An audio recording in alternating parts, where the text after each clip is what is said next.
कहते हैं कि इल्म के बेशुमार फवायद है जो भारत, माशरा और पूरी इंसानियत पर मुस्बत असर डालते हैं। इल्म की बदौलत इंसान तरक्की करता है, सही और गलत में फ़र्क समझता है और अपनी ज़िंदगी को बेहतर बनाता है। इल्म के कुछ आम फवायद ये हैं। शूर और फहम में इजाफा। इल्म इंसान को शूर बख्शता है जिससे वो हालात का दुरुस्त तजिया कर सकता है और बेहतर फैसले ले सकता है। अखलाकी बेहतरी। इल्म इंसान को अच्छाई और बुराई में फ़र्क सिखाता है और इसे एक बेहतर इंसान बनने की तरगीब देता है। माशी तरक्की। तालीम याफ्ता अफराद बेहतर रोजगार हासिल करते हैं जिससे उनकी माली हालत बेहतर होती है और वो माशरे की तरक्की में हिस्सा लेते हैं। माशरती हम आहंगी।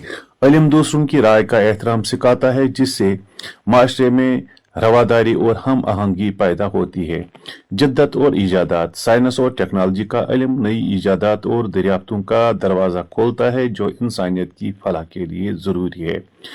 रूहानी तरक्की। जहनी दीनी इल्म इंसान को अल्लाह की पहचान देता है और रूहानी सुकून फराहम करता है। खुद एतमादी में भी इजाफा करता है। इल्म इंसान को खुद पर यकीन देता है और इसे मुश्किलात का सामना करने के काबिल बनाता है। बेहतर सेहत और तर्ज जिंदगी। सेहत और सफाई के मुतालिक इल्म अफराद को बेहतर तर्ज जिंदगी अपनाने में मदद देता है। अमन और इस्तेहकाम। इल्म जहालत का खात्मा करता है जिससे दुनिया में अमन अमान कायम रहता है। क़यादत की सलाहियत। इल्म फर्द को क़यादत की सलाहियत देता है ताकि वह दूसरों की रहनुमाई कर सके। इस्लाम में भी इल्म हासिल करने की बहुत ताकीद की गई है।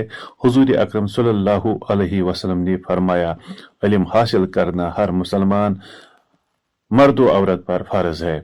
इल्म न सिर्फ दुनियावी जिंदगी में कामयाबी दिलाता है बल्कि आखिरत में भी सुरखरू करता है।